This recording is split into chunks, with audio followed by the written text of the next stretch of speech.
weekly Rethinking Railways in Australia, and you are with your host, the Mad Professor. We are touring the world to see how we can use the lessons of other countries to fix Australian railways. Sometimes it'll be to find better ideas, technology or policies. In this episode, we are in Los Angeles to see what we need to do to avoid their problems. Viewers who haven't seen our early episodes can find a link below. In the second episode, Why Are We Here?, outlined the reason this channel was made, to counter the false narratives that try to destroy Australian railways. There have been many so far, from the spurious ideas of population and density to stupid ones, like not building a railway down a freeway. The most damaging of these narratives was that railways dying was inevitable. In the third episode, Accidental Death of a Railway, we saw that a line in Wurundjeri country from Lilydale to Healesville was deliberately targeted by this narrative to justify its closure, when its losses were hardly significant, and in fact, more money has been spent on this line since closure. But the narrative has not just been used to destroy this line, but many lines in Australia and around the world. Yet even here in Los Angeles, the railways are bouncing back. And it is appropriate here in the home of Hollywood that we look at the cartoon quality of these narratives. Back in 1986, the industry came up with an interesting new film that branched out in two respects. The first was the blending of animation and animated characters and backgrounds with live actors and action in the same scenes. The second was the breakdown in the long-standing division between Warner Brothers and Disney characters. Both appeared together in the film. It is hard to include much footage in this episode, given how strict the copyright rules are, so you can go and look for this movie yourself. Possibly to avoid relying on either Warner Brothers or Disney, a new set of characters were created for this story, led by Roger Rabbit and his human wife Jessica, who lived in the fictional animated district of Hollywood called Toontown in an extended 1920s and 30s, where the Prohibition has only just finished. The plot is simple. Roger Rabbit is framed for the murder of his wife, and Bob Hoskins plays the detective, uncovering the true plot. He unpacks a larger conspiracy that various forces want to destroy the cartoons and the very district of Toontown itself for a freeway, a novel idea. In preparation for that, they have bought the successful Pacific Electric Railway, which they will pull up in favour of cars and buses. A great little story, but the plot it alludes to is somewhat related to a real court case. General Motors, Firestone Tyres and others were prosecuted for collusion in the early 1950s. As a front company, they bought up large numbers of American streetcar lines and replaced them with buses they sold, tyres they ran on, and in every way allowed them to corner the public transit market in the USA. Except this is not the same plot as the movie. The charge was collusion, that players like General Motors were not allowing other companies in fairly to feast on the dead railways. Buying the streetcar lines themselves had not been illegal, and most, if not all, were acquired in a poor or insolvent state. The cities they ran in didn't want them, mostly, and then there was no default policy of nationalising public transport, as happened in most of the rest of the world. It was not argued that General Motors or others were deliberately shutting down railways that were still wanted. On the contrary. And the conspiracy case only applied in the USA. Sadly, the shutting down of street railways and other railways generally was happening all around the world, even in places where GM's presence was much less significant, like Britain or France. Thus we can say, while there was coordinated action in at least one place to profit from the loss of the railways, it is a stretch to imagine they caused that loss. The loss of the Pacific Electric Railway in LA was tragic, and we can see how tragic by looking at how much has been spent in recent years to try and recreate such a network. LA today has a mixture of full metro or subway, hybrid lines with some underground and some elevated or road median running, and some street running. The Pacific Electric Railway is said by some to have been the world's largest street railway and suburban railway network at one point, and you can see why. It reached all the way to San Bernardino from Santa Monica, which is over 125 kilometres. But in its DNA and history, we can see too many problems. Privately owned, much of it had been built to promote land development, but that did not guarantee it an income stream. Motor car competition and freeway construction certainly harmed it, and with Americans having cars at least 2 decades ahead of Australians of the same income level, this was a pre-World War II phenomenon. The war probably slowed its final decline, as fuel rationing and labour shortages justified keeping it a bit longer. There was no great movement for the LA County or California state to nationalise this railway or public transport generally. And after the war, equipment that needed replacement could be replaced cheaper as buses running on public roads. That said, its loss was tragic and the government should have done something. And we know this because by the 1970s, after it was all ripped up, they did start doing something. It took a war between Israel and Egypt to make that happen. Permanent traffic jams in the county and the commencement of America's economic decline. The story was repeated in smaller scale across the USA, only resisted in Boston, Philadelphia and New Orleans, but also in Toronto and other places around the world. Only the Soviet bloc stood in any great number to retain their street railways. And the 1970s saw the start of a new wave of street railways, now called light rail. See our episode, What's in a Name, for more on this. If anyone was to blame for the decline of the street railways in the USA or elsewhere, it would be governments. American governments who failed to nationalise, and other governments who just went along with the idea that street railways were finished. I'm sure the odd road advocate gave the idea a nudge along, but not enough to have caused the whole thing. If the narrative of coordinated action by road interest is untrue, why tell it? Let's look at it in cartoon terms. We are joined in the boxing ring today by the giant elephant called the road lobby, squaring off against the little squirrel called rail. Or is it the other way round? Prior to World War II, any narrator you spoke to would have talked about the evil rail cartel destroying the little man. In the USA, this might have been the Pennsylvania Railroad or Union Pacific. Powerful megaliths against average Joe with his small 2-axled truck. Or wanting to send a small freight shipment, being stuck with prohibitive charges by the rail monopolies. Anyway, assuming we run with the post-World War II narrative, where rail is the victim and road is the aggressor, let's try and establish the facts. In Australia, road building had been very poor and almost insignificant up until the 1920s, as most serious transport long distance could be done by rail or sea. A journey from Sydney to Newcastle would easily be 4 hours, including the likelihood of a boiled radiator, a tyre change, and a ferry crossing of the Hawkesbury River. Definitely catching the flyer at 2.5 hours would be a better bet for a businessman or a genuine traveller who could get city centre to city centre with little of that trouble. Of course the railway could have been better. The poor curves and grades and the little engines they used limited performance somewhat, but it was infinitely better than road. Awareness of the need to improve roads in the USA started in the 1920s, as military planners and motoring enthusiasts alike pushed for their legacy rural roads to be rebuilt properly, and the idea of the open road, Route 66 and so on, started even before the war.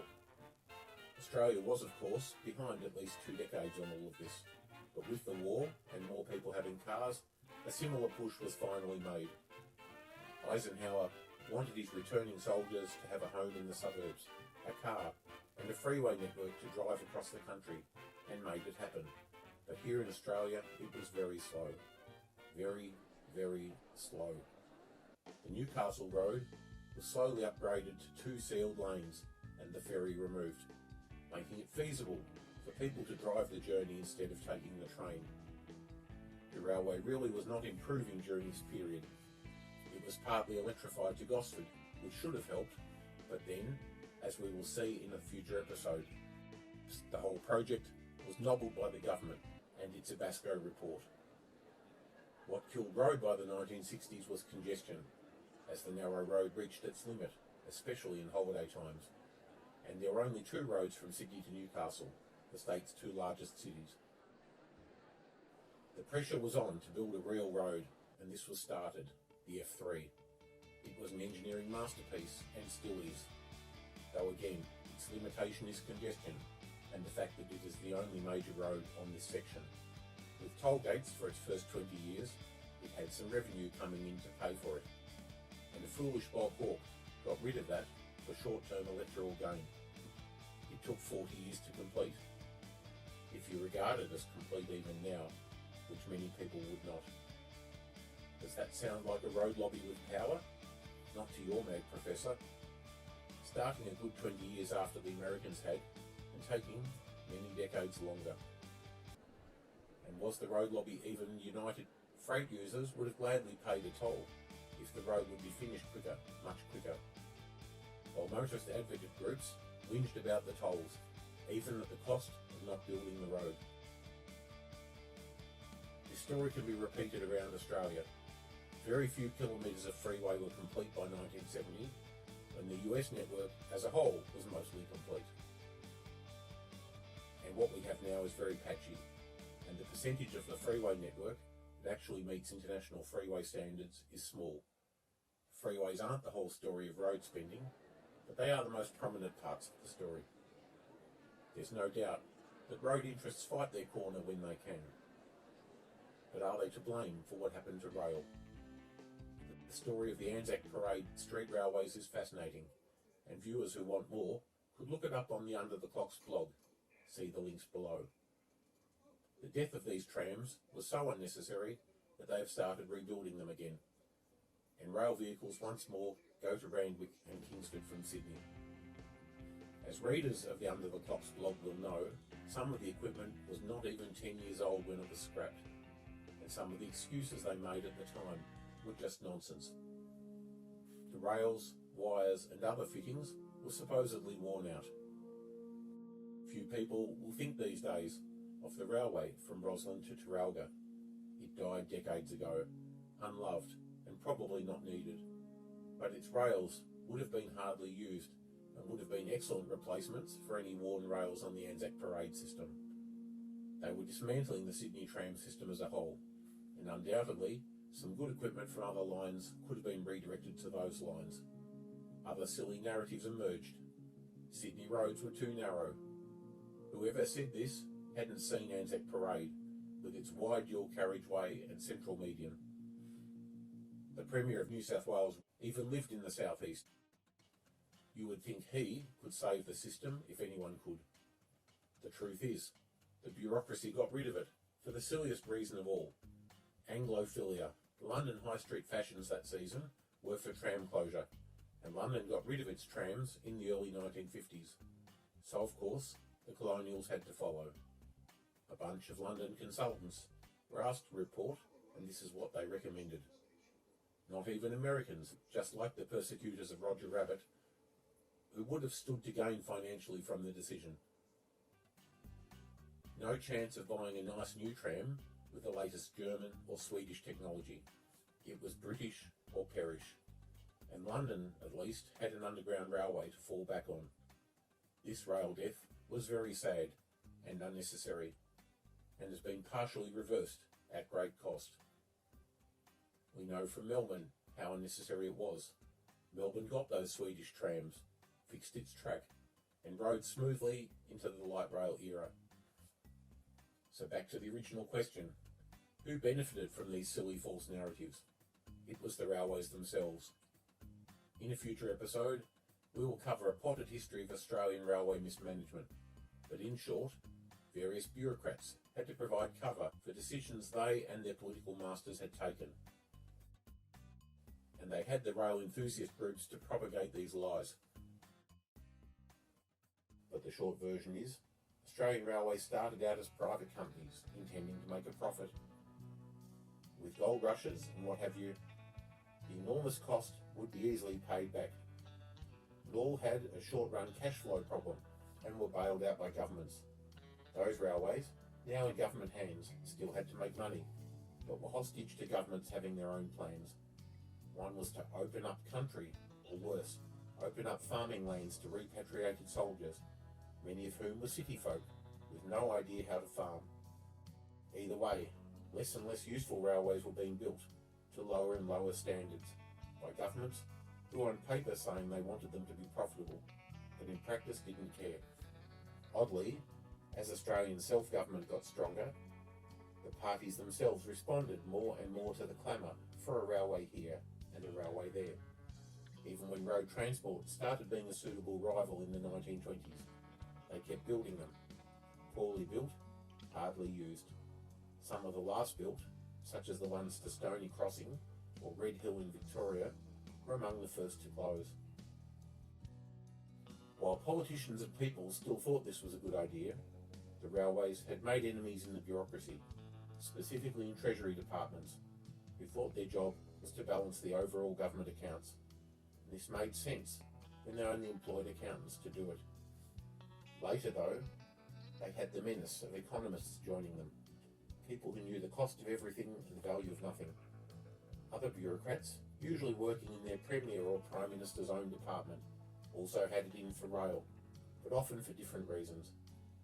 They saw rail as competition for government funds, with social programs they tended to support, and with the ear of the Prime Minister or Premier, they could make that call.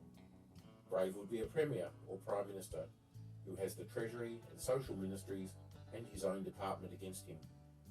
But these departments, who are often called central agencies, could not get involved in the detail of how railways spent their money, whether on workforce or track or rolling stock, so they just throttled all spending. This meant worthwhile programs, such as underground electric railways in the cities, or mainline upgrades in the bush, were stopped. Some of these might have even lifted the money made by railways, or at least better targeted railway use by passengers, but they were stopped, good and bad spending together. We saw in episode 3, the accidental death of a railway, how the Healesville line could have been saved with careful use of funds, but wasn't. The railways had not really taken the message that central agencies sent to get their houses in order, and with no new major cash injections after 1929, could not do the sorts of reform that might have bettered their overall position. So they ran a whole lot of middling services not good enough to actually attract riders or gain shippers, but not bad enough to justify immediate closure. Rail stopped being the mode of choice for users, passengers who had the choice to drive or ride, or shippers with cargo that could go by road or rail. Both groups ended up on road, and railways did not want to tackle their other problems, such as union agreements written in better days, or conservative management in their operations and engineering departments, who would not get the latest or best equipment. It was a death spiral. Who would be a railway sales manager in the 1960s, watching shippers walk out the door to the road industry while doing nothing about it, and still expecting to keep your job? Who would be accountable for many of the railway improvement projects, like the Albury to Melbourne standardisation, that didn't really improve things? And who would be responsible for the poor selection of equipment, such as diesel locomotives, with only a fraction of the power of US or European railways? The size of the railway workforce was not seriously tackled until the 1980s, and was only reduced long after the traffic had all gone. They all sat on their backsides, while the market slipped away. It started slipping away in the 1920s, as we said before, with sealed roads and river ferries disappearing. Even a basic truck could provide reasonable competition to overmanned, inefficient railways from the 1880s. The Great Depression and Second World War might have hidden this trend to a small degree, but by 1950 it was on for young and old, and by 1980 it was really all over, not much furniture to save. Yet which railway CEO was sacked over this? Which minister apologised to Parliament over it? There was no need for accountability for this scandal, while the public were made to believe it was inevitable, or failing that, rail was the victim of road interests. These same road interests had done scarcely better than rail. Sure, they had something that rail never got: the high-profile freeways out of the major cities, were the road equivalent of a high-speed rail network. And though they aren't much, they are something, and they are a whole lot better than what the railways did. But neither road nor rail truly got what they needed. But rail did get billions, many billions of dollars since the Second World War. They just chose to spend it on stuff that didn't matter, or waste it on their own staff. In a future video, we will cover Tasrail, a small rail operated by kilometres and tonnage, but a tiny operator by size of management. It is basically run out of a small office in an industrial estate in Launceston. So different from those classic days, with a major Hobart headquarters, 10,000 staff, and failing to deliver what it really required. So you can run railways economically, and always could. With that efficient operation, railways could have survived the tough post-war period. But why bother when lies are easier? In our next episode, we will range across time and space, from wartime eastern France to northern Sweden, and we'll ask ourselves, why haven't the Australian mainline railways been electrified? In Electric Dreams. See you then.